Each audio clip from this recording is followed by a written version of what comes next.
Hey guys, welcome back to another video, and in today's video we're doing the Shrine of Secrets review for the 9th of June 2021. This is the series where we go over the Shrine of Secrets in Dead by Daylight. There are 2 killer perks and 2 survivor perks. We go over what they do, how they work, how the perk changes as you tier it up, what characters it comes with, and at the end I'll give my thoughts on which ones I think you should buy with iridescent shards. This is basically a system to get perks from characters that you only have to buy, or if they have one really good perk and the other one's bad and you only want the one good perk. It's basically just a way to spend your shards and get a perk you want without needing to have everything in the game. I've got almost all the teachables in the game, so to be honest it doesn't really matter to me a whole lot, but it's just my opinion on the perks as well. So, don't have to take what I say as absolute concrete. I haven't used all the perks, I don't have all the perks, I haven't played against every single one of the perks, so keep that in mind. And also, I am recording this on the day of the Shrine, but it will be uploaded the day after, because I'm a bit busy at the moment, so I just wanted to quickly get this recorded. It's going to be a first take, so if I, cough or sneeze or something, then I'm sorry. It's going to have to stay in, and, yeah. We're just going to get started, I think. First of all, we have Deathbound, which is a Executioner, aka Pyramid Head perk. And this one is not very good. I'll just put it out there. But basically, when a survivor heals another survivor for a health state at least 32 meters away from you, the survivor performing the healing action will scream, revealing their location and activating Deathbound for the next 60 seconds. During that time, the survivor will suffer from the Oblivious status effect when further than 16 meters away from the healed survivor. In tier 2 that's 12 meters, and tier 3 is 8 meters. So basically, they heal really far away, the person who does the healing screams with the little bubble thing, and then if those 2 survivors go more than 8 meters away from each other, they'll be oblivious, so that lasts for 60 seconds, so basically it makes them forced to stay together.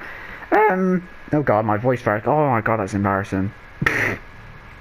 Okay, that was really embarrassing, sorry about that.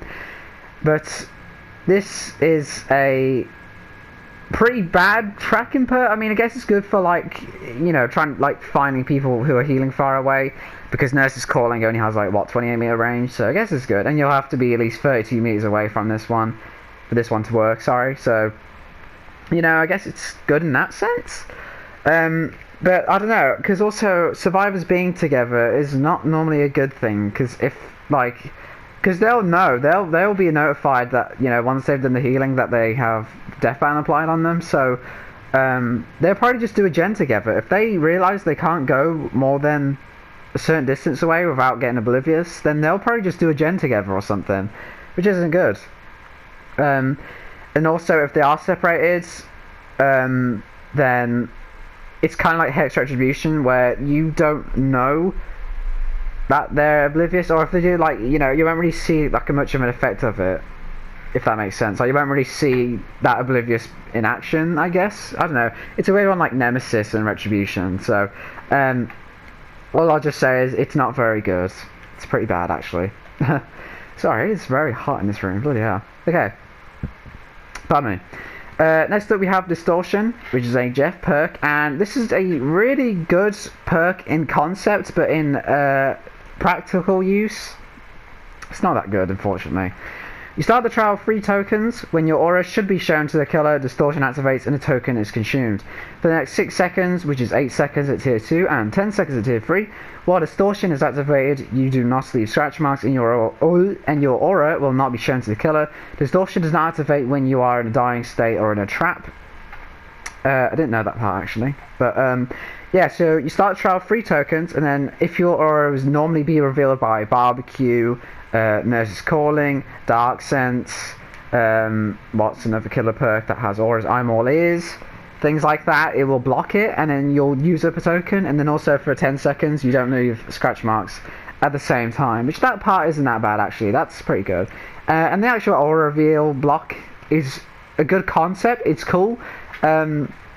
Killers, I'd say 95% of killers that you play against will be using Barbecue or some kind of aura perk, so especially Barbecue, it saves you that time having to go in a locker or just having yourself exposed. But the problem with this perk is that there's not a way to get tokens back. it's like pigs bear traps. Well, reverse bear traps. I just call them bear traps.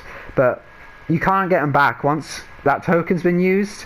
You don't get it back in any way, which I feel like they should change that, because I think, again, the concept of blocking, killers, because killers use a lot of aura revealing perks, that's like very meta. So I think it's a good concept to have that get blocked, but I just think they need to do a thing like, I don't know, maybe like We're Gonna Live Forever, or something different. If you successfully escape chase, you get a token. Maybe a safe hook rescue, or like, completing a gen. I don't know. But I think they need to do something to have tokens replenish. But honestly, I wouldn't recommend this perk, even if that was a thing. I just think using a perk to do that is a little bit like, I don't know, do you want to use 1/4 of your perk build for that? And then, there's not a guarantee that they're using barbecue or something, and I don't know, and again, the thing with nurses calling is it will only block you, so if, like, they're walking around, their nurses calling goes off, they'll still see that, they'll still see the aura of the person getting healed, or if you're the one getting healed, then it'll show them healing something, so they'll just know you're there anyway. So, I'm not going to recommend this one, but it is a good concept, so maybe they should, like, change this, but I don't know, Jeff's perks are quite niche anyway, so, yeah, sorry about that. Next up we have Diversion, the Pebble perk, which is a add-on perk, and this is a meme perk, and it can actually have some practical use, but I don't think it's anything amazing. So basically, standing within the killer's terror radius while not in a chase for 40 seconds activates Diversion. So it's like stakeout, you have to stay in the killer's terror radius but not be in a chase. Once Diversion is activated, press the active ability button while crouched and motionless to throw a pebble, which creates a distraction for the killer at a distance of 20 meters. The perk timer resets once the ability has been activated.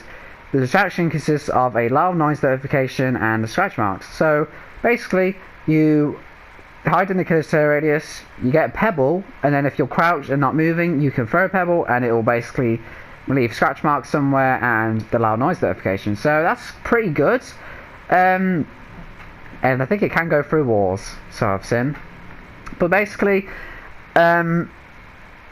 killers, the problem with this perk, it's more of a meme perk, it's one of those like niche, you're not meant to take it seriously kind of things. But the problem is, of course, is that killers pretty easily catch on once you're using this, because they'll just keep, realizing that, there's apparently someone somewhere in the middle of nowhere when there's no things to even make a loud noise notification. And even as a killer main, and I play killer a lot, and I've also seen this when I used this perk before, after about 2-3 times, or even after 1 time, they'll know that you're using this and they'll just ignore it. So it can be good to like, quickly get them off your trail or off someone's trail, or, if you're trying to get gen done, you can just quickly lead them away for a moment. But eventually killers do, and I mean they really do catch on, and then they will just start ignoring it, and then, you'll basically got a perk that won't really do a whole lot. So it's a bit situational. 40 seconds also is a pretty long time. But I guess it's not that bad. Again, I guess if you play against a stealth killer, then it might be a bit more difficult. But yeah, it's more of a meme build perk than anything, and probably not one you should be using like seriously. And finally, we have Hoarder, which is a twins perk, and this is the first time it's been on the shrine. So keep in mind that this perk is more expensive on the shrine. It's 2,700 instead of 2,000 because it's his first appearance. So survivors reveal their locations when they interact with the chest or when they pick up an item within 32 meters of your location. The trial begins with up to 2 additional chests in the environment. A tier 2... I have no... What is this one? Oh yeah, no, sorry, I just had a brain fart. I thought it was the chest thing for a minute then. No, tier 2 is 48 meters and tier 3 64 meters. I thought it was the chest thing. I thought that's what the statistic was, and I was like, oh, what's the number for this? But anyway, pardon me. Again, this one's a bit like not very good. I think it's situational. Again, I think it's something like it's a meme kind of thing, and you have to have like a build around it. Pardon me again, sorry. You have to kind of have a build around it.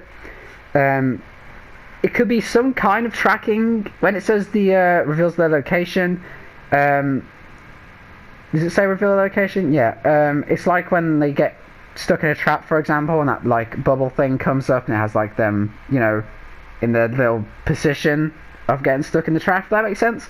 It basically will do that for them picking up the item or interacting with the chest. So it's a kind of good form of tracking. It's just, again, I don't really know why you would use it. And also, the trial begins with 2 additional chests in the environment, so it gives the survivors more chests, which again, I guess is good for you, because that means you get more value from your perk, but also, if you're busy in a chase, you're not really going to have time to go and stop them. So, people will probably combine this with Franklin's, but I don't think I would even use this at all. I don't actually have twins, so I don't have this perk. I don't think I've seen anyone use this perk, except for when twins first came out. And again, I don't really know why you would use it, unless you are doing a build with, like, Franklin's and, like, I don't know, guess just that and Franklin's, I don't know. It's a bit weird. It's sort of tracking, but there's a lot more better tracking perks in the game. So yeah, we're gonna go over which ones now I think you should get from the Sweet Shrine. I'm not really gonna recommend any, I don't think. Deathbound is weird. I did use this for a while on a few killers, but it just really doesn't do a whole lot. And when it does, it's like kind of handy. Like it's like, oh yeah, those people are hiding in the corner. But other than that, it's like, I don't know, in things like the Oblivious and like, again, you don't really want survivors sticking together. That's not really a good thing. Or having them split up is not a good thing either. So it's kind of like a lose-lose. Distortion is okay, but I would not put 2,000 shards on to get it from the shrine, because it's, again, just the thing with like, it's not guaranteed to work, and then if it's a bit weird and there's no way to get tokens back, so it's not good in that sense. Pebble perk, Adam has Deliverance, so either wait for Deliverance or just get Adam for Deliverance, I don't know. I wouldn't be getting Adam for bloody Diversion though. And Hoarder, again, there's better tracking perks, and I don't really know why you would use this, except if you're doing a kind of Franklin's troll thing, basement thing, I don't know. But yeah, so guys, that's going to do it for this video. I hope you enjoyed, I hope it was helpful, and I will see you in the next one.